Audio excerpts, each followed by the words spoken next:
While shepherds kept their watching o'er silent flocks by night, behold, throughout the heavens there shone a holy light. Go tell it on the mountain, over the hills and everywhere. Go tell it on the mountain. Hello and welcome. This is the 1 Year Bible Study where we read the Bible each day in chronological order. The list of Bible verses to read today are in the description. They are also posted on Telegram and the X community every day. The audio reading of each day's verses are posted to Rumble, X, and Spotify. Head over to oneyearstudy.org for links and references. And here is today's reading. Day 24, January 24th, and today we're going to go through Job chapters 19 through 21. Then Job replied, "How long will you torment me and crush me with words? 10 times now you have reproached me shamelessly, you attack me. If it is true that I have gone astray, my error remains my concern alone. If indeed you would exalt yourselves above me and use my humiliation against me, then know that God has wronged me and drown his net around me. Though I cry violence, I get no response. Though I call for help, there is no justice. He has blocked my way so I cannot pass. He has shrouded my path in darkness. He has stripped me of my honor and removed the crown from my head. He tears me down on every side until I'm gone. He uproots my hope like a tree. His anger burns against me. He counts me among his enemies. His troops advance in force. They build a siege ramp against me and encamp around my tent. He has alienated my family from me. My acquaintances are completely estranged from me. My relatives have gone away. My closest friends have forgotten me. My guests and my female servants count me a foreigner. They look on me as a stranger. I summon my servant, but he does not answer, though I beg him with my own mouth. My breath is offensive to my wife. I am loathsome to my own family.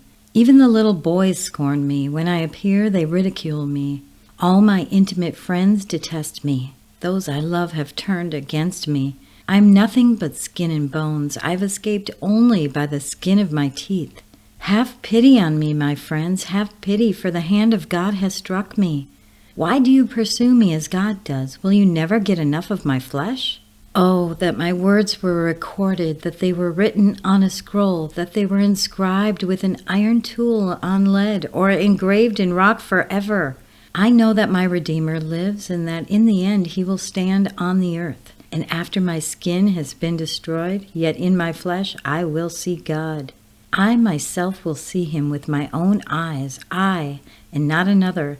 How my heart yearns within me. If you say, "How will we hound him, since the root of trouble lies in him?" You should fear the sword yourselves, for wrath will bring punishment by the sword, and then you will know that there is judgment. Then Zophar the Naamathite replied, "My troubled thoughts prompt me to answer, because I am greatly disturbed.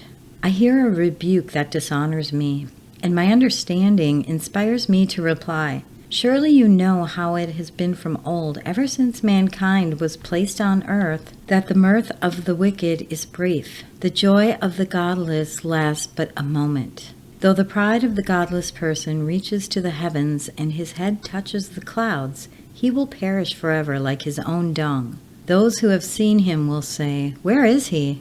Like a dream he flies away, no more to be found, banished like a vision of the night. The eye that saw him will not see him again. His place will look on him no more. His children must make amends to the poor. His own hands must give back his wealth. The younger vigor that fills his bones will lie with him in the dust. Though evil is sweet in his mouth, and he hides it under his tongue, though he cannot bear it or let it go, and lets it linger in his mouth, yet his food will turn sour in his stomach. It will become the venom of serpents within him. He will spit out the riches he swallowed. God will make his stomach vomit them up. He will suck the poison of serpents. The fangs of an adder will kill him. He will not enjoy the streams, the rivers flowing with honey and cream. What he toiled for, he must give back uneaten. He will not enjoy the profit from his trading. For he has oppressed the poor and left them destitute. He has seized houses he did not build. Surely he will have no respite from his craving. He cannot save himself by his treasure. Nothing is left for him to devour. His prosperity will not endure. In the midst of his plenty, distress will overtake him. The full force of misery will come upon him. When he has filled his belly, God will vent his burning anger against him and rain down his blows on him. Though he flees from the iron weapon, a bronze-tipped arrow pierces him. He pulls it out of his back, the gleaming point out of his liver. Terrors will come over him. A total darkness lies in wait for his treasures. A fire unfanned will consume him and devour what is left in his tent. The heavens will expose his guilt. The earth will rise up against him. A flood will carry off his house, rushing waters on the day of God's wrath. Such is the fate God allots the wicked, the heritage appointed for them by God. Then Job replied, "Listen carefully to my words. Let this be the consolation you give me. Bear with me while I speak, and after I've spoken, mock on. Is my complaint directed to a human being? Why should I not be impatient? Look at me and be appalled. Clap your hand over your mouth. When I think about this, I'm terrified. Trembling seizes my body. Why do the wicked live on, growing old and increasing in power? They see their children established around them, their offspring before their eyes. Their homes are safe and free from fear. The rod of God is not on them. Their bulls never fail to breed. Their cows calve and do not miscarry. They send forth their children as a flock. Their little ones dance about. They sing to the music of timbrel and lyre. They make merry to the sound of the pipe. They spend their years in prosperity and go down to the grave in peace. Yet they say to God, 'Leave us alone. We have no desire to know your ways. Who is the Almighty that we should serve him? What would we gain by praying to him?' But their prosperity is not in their own hands, so I stand aloof from the plans of the wicked. Yet how often is the lamp of the wicked snuffed out? How long does calamity come upon them, the fate God allots in his anger? How often are they like straw before the wind, like chaff swept away from a gale? It is said, God stores up the punishment of the wicked for their children. Let him repay the wicked so they themselves will experience it. Let their own eyes see their destruction. Let them drink the cup of wrath of the Almighty. For what do they care about the families they leave behind when their allotted months come to an end? Can anyone teach knowledge to God since he judges even the highest?